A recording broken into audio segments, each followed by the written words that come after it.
খাঁটি গরুর দুধের কারণেই নষ্ট হলো ট্রাম্প মোদির বন্ধুত্ব। মার্কিন প্রেসিডেন্ট ডোনাল্ড ট্রাম্প ভারতের উপর ক্ষুব্ধ মূলত রাশিয়া থেকে তেল কেনার কারণে। তবে মার্কিন প্রেসিডেন্টের আরোপিত 50% শুল্কের পিছনে কেবল ভূ রাজনীতি নয়, কৃষি ও দুগ্ধ খাতও বড় ভূমিকা রেখেছে। এসব বিষয়ই দুই দেশের বাণিজ্য আলোচনায় সবচেয়ে জটিল হয়ে উঠেছিল। ট্রাম্পের শুল্ক ঘোষণার পরদিন 7 আগস্ট ভারতের প্রধানমন্ত্রী নরেন্দ্র মোদি স্পষ্ট জানিয়ে দেন, কৃষক, দুগ্ধ শিল্প ও জেলেদের স্বার্থে ভারত কোনো আপোস করবে না। ভারতের দুগ্ধ শিল্প ও ধর্ম ও গৌরবের মিশেল। মোদির মতো হিন্দু জাতীয়তাবাদী রাজনীতিকদের কাছে দুগ্ধ শিল্পের গুরুত্ব শুধু অর্থনৈতিক নয়, ধর্মীয় ও সাংস্কৃতিকও। হিন্দু ধর্মে গরু পবিত্র, আর দুগ্ধ উৎপাদন ভারতের জাতীয় গর্বের প্রতীক। দেশটির প্রায় 3 দশক ধরে বিশ্বের সবচেয়ে বড় দুধ উৎপাদক, যা বৈশ্বিক মোট উৎপাদনের প্রায় 1/4 সরবরাহ করে।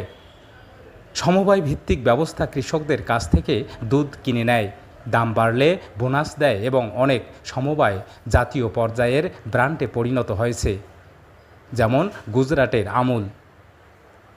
কিন্তু যুক্তরাষ্ট্রসহ ভারতের বাণিজ্য অংশীদারদের অভিযোগ, এই খাত ভর্তুকি নির্ভর, দূষণকারী, মিথেন নির্গমন এবং উচ্চ শুল্ক ও নানা অশুল্ক বাধায় সুরক্ষিত। কেবল মার্কিন যুক্তরাষ্ট্র নয়, ইউরোপীয় ইউনিয়ন, যুক্তরাজ্য, এমনকি 2019 সালের আঞ্চলিক বাণিজ্য চুক্তি থেকেও ভারতের সরে যাওয়ার অন্যতম কারণ ছিল দুগ্ধ খাত নিয়ে টানাপোড়েন, উৎপাদনশীলতায় পিছিয়ে। জওহরলাল নেহারু বিশ্ববিদ্যালয়ের অর্থনীতিবিদ হিমাংশুর বিশ্লেষণ অনুযায়ী, ট্রাম্প ও মোদি দুজনেই কৃষকপন্থী হলেও তাদের দেশের দুগ্ধ চাষের চিত্র সম্পূর্ণ ভিন্ন। ভারতে প্রায় 20 কোটি গবাদি পশুর মধ্যে 6 কোটি 20 লাখ দুধের গরু আছে, কিন্তু গড়ে প্রতিটি খামারে 4টিরও কম গরু, আর জমির পরিমাণ 1 হেক্টরের মতো। যুক্তরাষ্ট্রের সবচেয়ে মাত্র 24,000 দুগ্ধ খামার, কিন্তু প্রতিটিতে গড়ে 390টি গরু। ফলে একটি মার্কিন গরু ভারতীয় গরুর তুলনায় 7 গুণ বেশি দুধ দেয়। ভারত গরু ও মহিষ পালনকারীদের সুরক্ষায় উচ্চ আমদানি শুল্ক আরোপ করেছে, যখন মাখন ও চিজে 40%, গুঁড়ো দুধে 60%।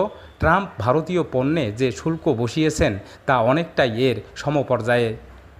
দক্ষিণ ভারতের জৈব দুগ্ধ ব্র্যান্ড অক্ষয় কালপার প্রধান শশী কুমারের মতে, এই সুরক্ষা তুলে নিলে ক্ষুদ্র খামারগুলো টিকতে পারবে না।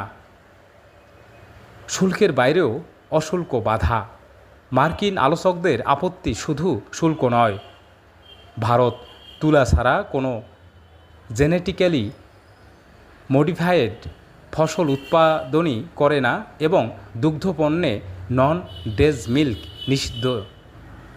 আমদানি করা পণ্যে প্রমাণপত্র দিতে হয় যে গরুকে কোনো পশুজাত খাবার, যেমন হাড়ের গুঁড়ো, খাওয়ানো হয়নি।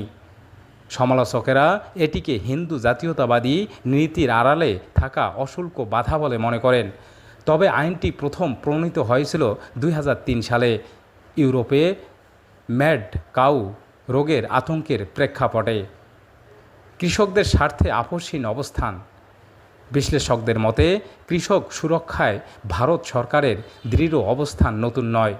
গত 4 বছরে দুবার কৃষি সংস্কারের প্রচেষ্টা ব্যর্থ হয়েছে। 2021 সালে দিল্লিতে দীর্ঘ আন্দোলনের মুখে মোদি সরকার 3টি কৃষি আইন প্রত্যাহার করে।